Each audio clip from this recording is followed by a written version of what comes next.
Hello, I'm Claudia, and it's really exciting to be here with you to talk about something I'm passionate about at the NEO. So today we are going beyond the usual sugar reduction talk, and we are diving into how replacing a regular sugar with a slow release sugar can add a valuable perspective into certain types of confectionery. And this change not only introduces a shift in the way we perceive sweets, but also how it merges nutritional benefits with technical improvements. And we are looking at this not just from a good on paper angle. I rather want to show you how the switch can also make an impact in your production process, like, for example, saving coding time. And on the health side, we are exploring benefits that may not always make the front page, but are incredibly important and often overlooked. And I know confectionery is a huge field, so let's keep it simple today and focus on three key applications. And in this way, we can really get into the specifics of how a slow release sugar works in different settings. And I hope you're still with me, even though we are talking about sugar, a topic that's often met with mixed feeling. So Julian Valentine, a respected trend scorer, hit the nail on the head, and he observed that despite people consistently ranking sugar avoidance as a top health behavior in surveys, high sugar products continue to sell well. And this presents an intriguing contradiction. And I have to admit, in my daily work, it is so fascinating how we find ourselves in this paradoxical situation with sugar. So on the one side, there's a strong movement towards reducing or replacing sugar, but on the other side, there's a certain resistance to changing the traditional sweet flavors we are used to. And perhaps it's time to realize that sugar replacement isn't just about reduction.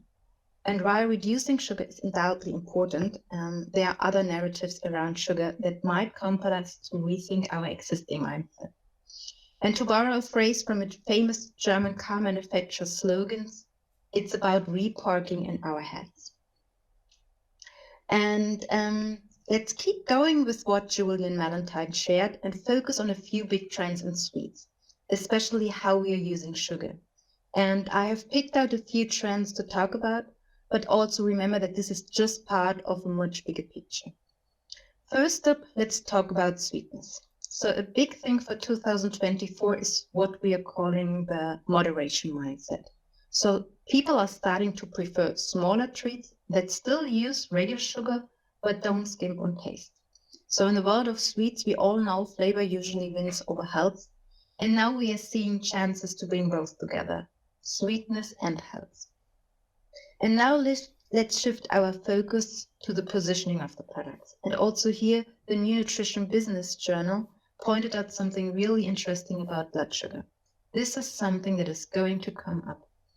And it's not just about diabetes anymore. It's now a big part of what we call metabolic health, a term that regular folks are getting more familiar with. And this change opened up new ways to be creative with our sweets. And this is something which we already see in regular foods. Also, people are really interested in how food affects their mood and mind. But we can do better in making this a real benefit so that you feel the benefit. And there's a lot to talk about how mood, mind, and metabolic health all connect. So in the New Nutrition Business Report for 2024 says there's really a strong link between metabolic health and mood, which could lead to new kind of foods that help with this. Besides that, sugar and carbs are getting a new look too. So they've been seen as a good energy source, especially for people who like to do sports or staying active. And the idea of eating today for health tomorrow is also becoming more popular, and we see this in the kinds of people we are making sweets for. Which brings me to the target group. Positive aging is important, and if it's not the most talked about topic, I know. But as people get older, they usually want less sweet things. So there's more demand for these kind of products that have a lower sweetness, but still sweet. Gamers and people who love sports are also a big market for us. And you've probably seen those energy gummies that are really popular with athletes, and this is also coming up more and more. Another important thing is how we think about health and what science tells us. So we have to be careful about what we put in our packaging and in our ads. So we should be honest and real. So we use words like healthy, innovative, game-changing quite a lot, but we really have to mean them. And no single ingredient or product works for everyone, and we shouldn't try to make it seem like they do.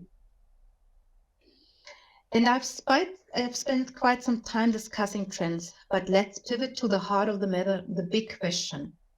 How can we keep loving our sweet treats without messing up our health and really get what's going on with all the health talk?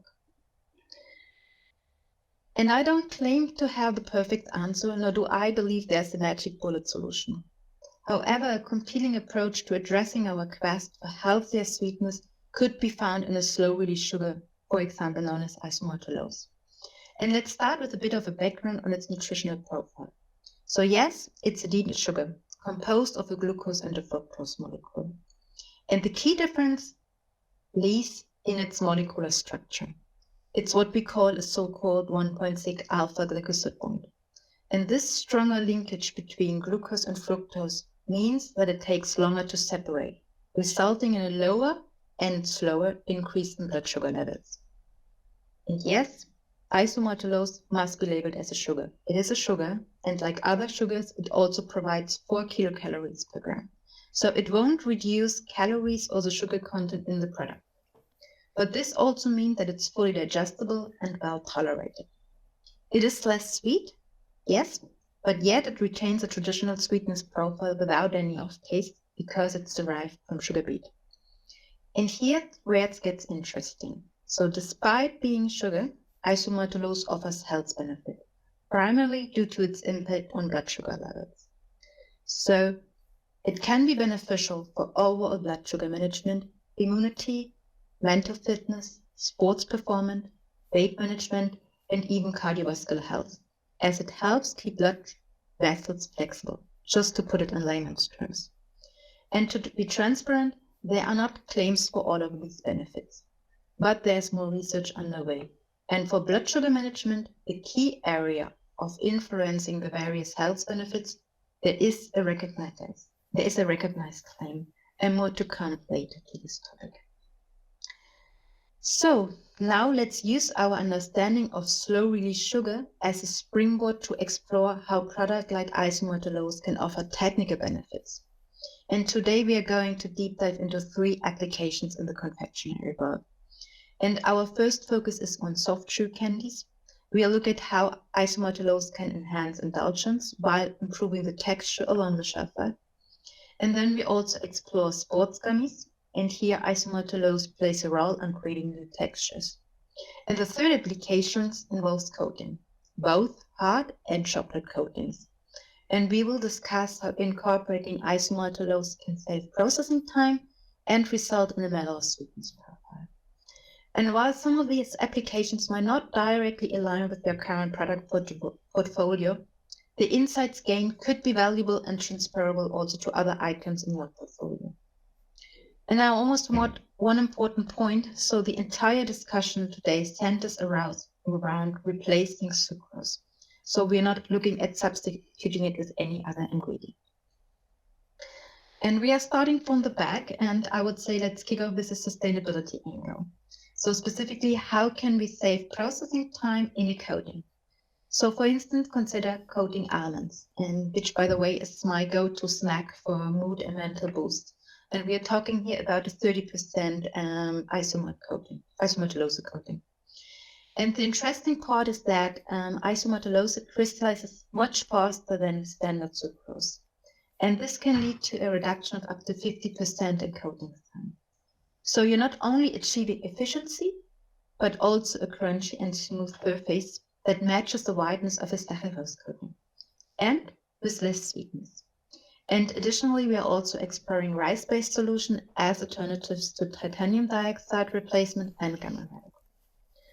From a nutritional standpoint, we like to call these coated almonds Willy bites. And the mellower sweetness strikes a unique balance between sweet and savory.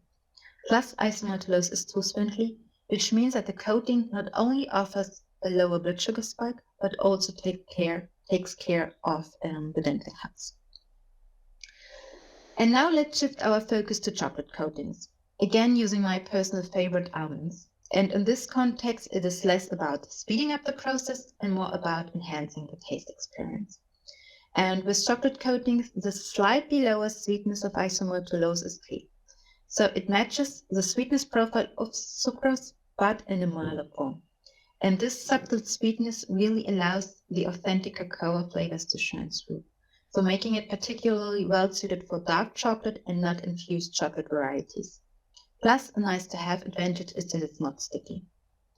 And nutritionally speaking, we see the same benefits in chocolate coatings as we do with hard coatings. The tooth-friendly nature of isomaltulose contributes to a healthier snacking options without the rapid blood sugar spikes. And it is not just about almonds. So this application works beautifully with chocolate, lentils, various dried fruits, and a variety of nuts, so offering you quite a wide range of possibilities here. Let's turn our attention to another application, soft chewy candies. So here the focus is on what confectionery has always been about, indulgence. And by replacing 30% of sucrose with isomaltulose, these candies remain softer for longer and harder more slowly. And this ensures they keep the texture over time. And at the same time, integrating isomaltulose into the production process is a quite smooth process because it requires no or minimal changes in the current parameters. And you will also find that it maintains similar properties to the referent products, also including texture and the sweetness profile, so making it quite an easy transition. And nutritionally, this is the chance to embrace the power of small steps. So you can enhance indulgence of your candies while offering the benefit of a lower rise in blood sugar. And as we have gathered from New Nutrition Business, the advantages extend beyond diabetes management. So this approach caters to a broad spectrum of health motivation, including weight wellness, mood enhancement, better sleep, and steady energy levels. And we know that particularly in indulgent confectioneries, consumers prioritize taste over health. And with this product, you have the opportunity to preserve the classic taste and pleasure of fountain sweets while gently integrating a healthier aspect.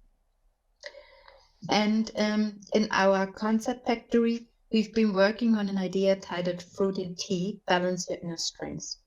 And this concept is all about harnessing the power of nature.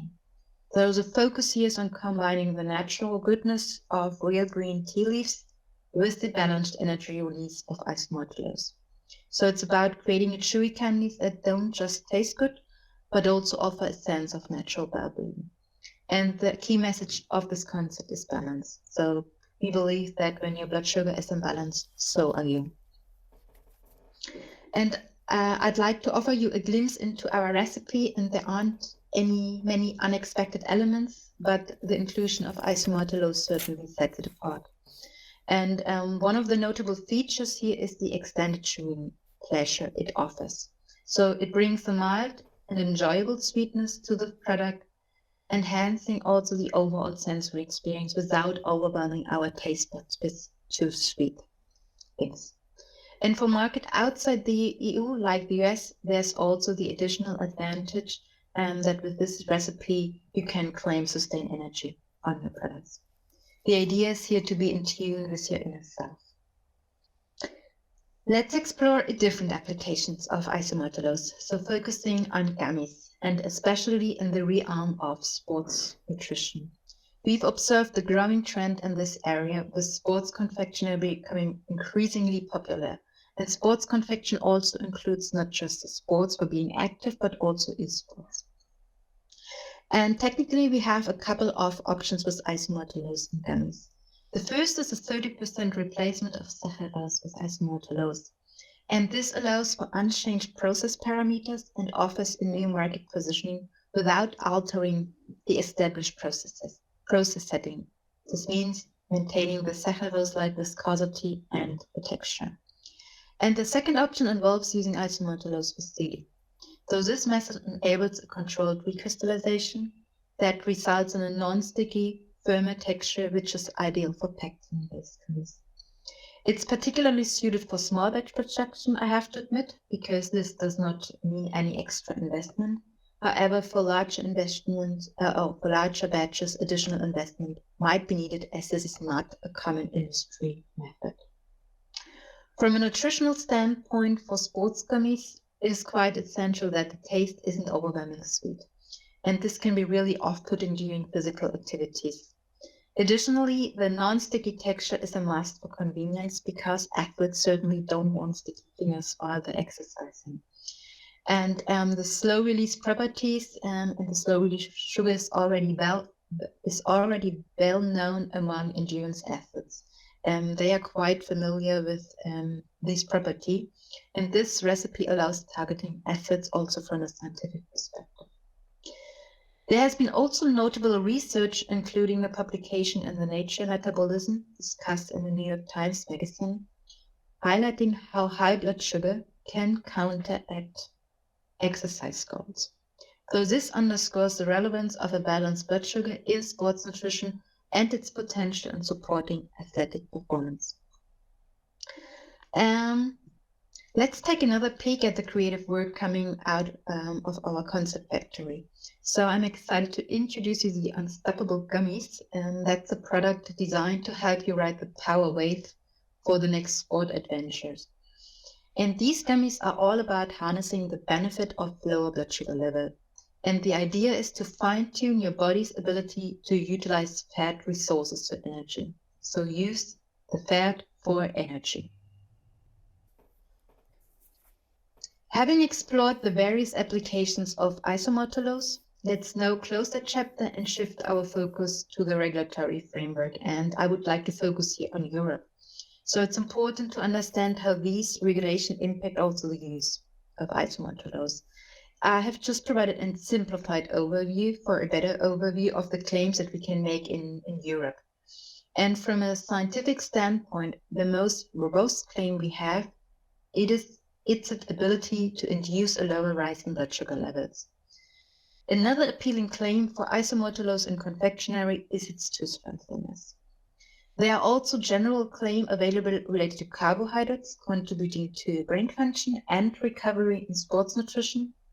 However, the conditions required to use this claim are quite specific and may not be broadly applicable in a wider confectionery market. Let me take a moment to talk about what Beneo offers beyond sugar replacement. So we have a diverse portfolio that's designed to cater to a range of needs in the food industry. So whether it's about enhancing the shelf life, improving texture, reducing calories, or enriching products with protein, so our solutions are tailored to meet these varied demands. And our ingredients are derived from natural sources, meaning chicory root, sugar beet, rice, wheat, and fava bean, and many more to come. Let's talk about what Beneo's diverse ingredient portfolio means for the confectionery industry. So our range in the confectionery arena is quite extensive. So we offer solutions for various needs, from sugar-free coatings in chewing gum using isomalt to use sugary root fibers for both binding properties and nutritional benefits in mints. Our portfolio also includes options for sugar reduction, so no added sugar and fiber enrichment with chicory root fibers and low boilings. And additionally, we embracing the growing demand for plant-based ingredient options with rice powder and chocolate as a dairy-free alternative, for example. For sugar-free candies, we use isomalt, which is just one example of the solutions we provide. And there are many more offerings that you can see here. So with that, I thank you for your time and attention today. It's been a pleasure sharing our passion and expertise with you. And if you have any questions or you would like to discuss with us, please feel free to reach out to me.